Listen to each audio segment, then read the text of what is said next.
Bienvenue dans cette nouvelle édition de l'Africa Tonight. Au sommaire, les partis politiques vont désormais bénéficier d'un financement de l'État au Rwanda. Chaque parti recevra 23 500 $, une somme jugée insuffisante par les partis de l'opposition.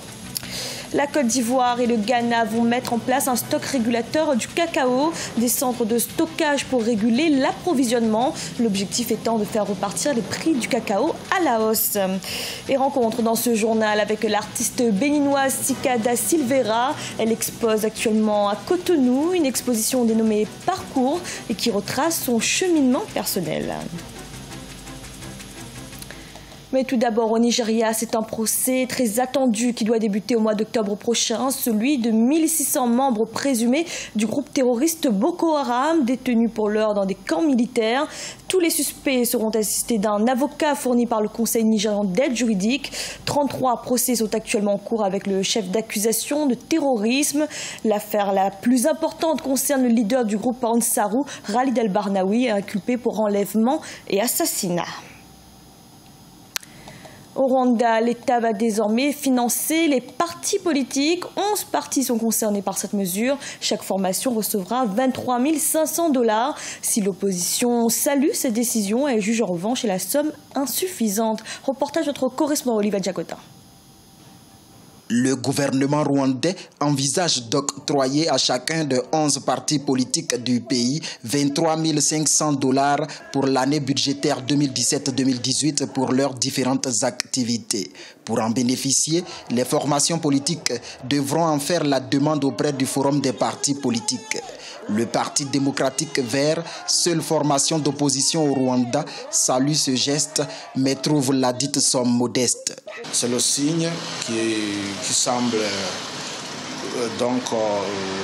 d'une façon que je peux dire que ça facilite les partis politiques pour se développer, pour s'augmenter, pour donc accroître leurs projets. Mais jusqu'à maintenant, c'est parce que si on trouve les activités des partis politiques, ils sont nombreux. On peut même utiliser cette somme dans 3 mois ou 4 mois et c'est fini. La loi rwandaise n'autorise le financement extérieur des chapelles politiques qu'aux contributions et aides venant des Rwandais. Si jamais ce financement excède 1200 $, ces formations doivent fournir une demande d'explication aux autorités compétentes. Une loi jugée contraignante par certains observateurs. Ces derniers proposent l'élaboration d'une politique économique pour une meilleure autonomisation financière. Le FPR fait le business. Peut-être ces membres-là d'autres partis pourront contribuer et commencer peut-être le business aussi pour faire l'argent. Comme ça, ils vont s'autofinancer. Le Front patriotique rwandais, parti au pouvoir, reste l'une des formations les plus puissantes financièrement dans le pays. En rappel, le Forum des partis politiques a reçu environ 160 000 $ durant l'année financière 2016-2017. La Côte d'Ivoire relance sa coopération avec le Ghana dans le domaine du cacao. Les deux pays producteurs ont décidé de mettre en place des centres de stockage afin de réguler l'approvisionnement. Cette mesure doit permettre de faire remonter les cours du cacao. Reportage de notre correspondant Olivier Conin. 250 000 tonnes, c'est la capacité de stockage de cacao que la Côte d'Ivoire envisage avec la création de 6 centres d'entreposage sur son territoire. Le pays est premier producteur mondial de cacao avec 2,1 millions de tonnes. Le Ghana, deuxième producteur mondial avec 950 000 tonnes, doit également créer des centres de stockage.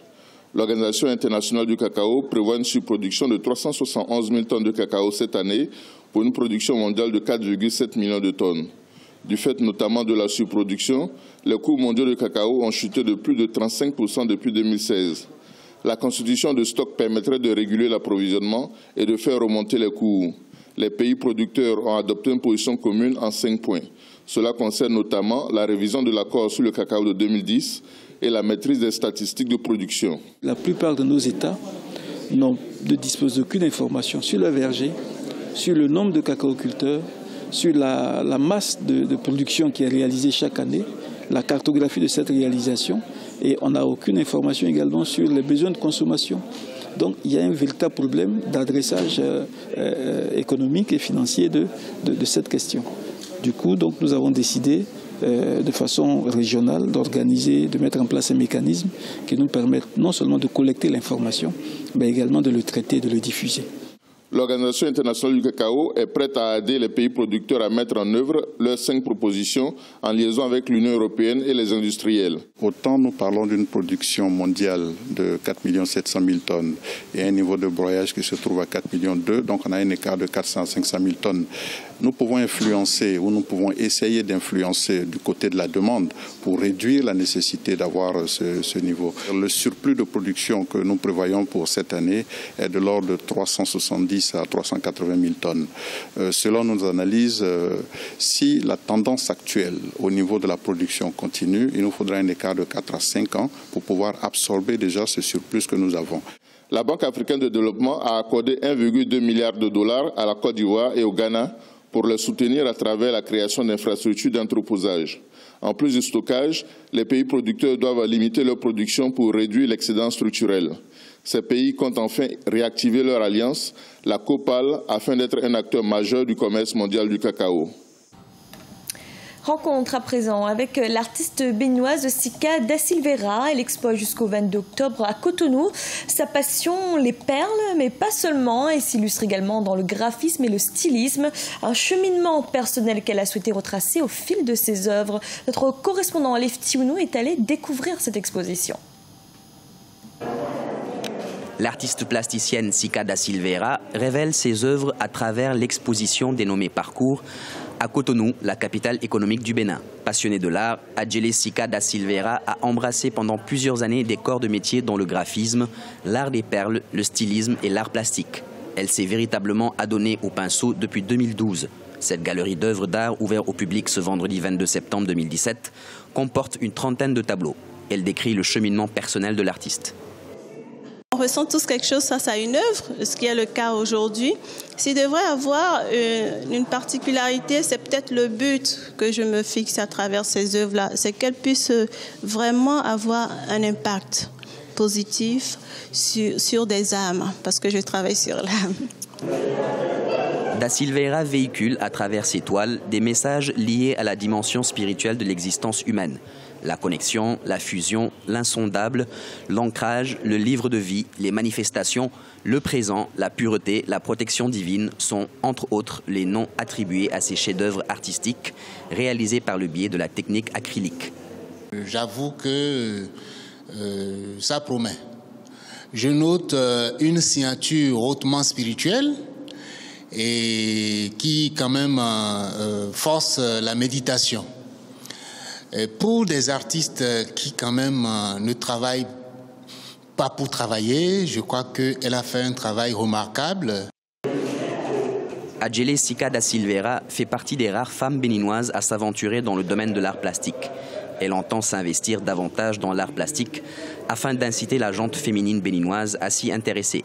Ses œuvres seront en exposition jusqu'au 22 octobre 2017 à l'espace Fadéro Ludovic du Centre artistique Africa à Cotonou.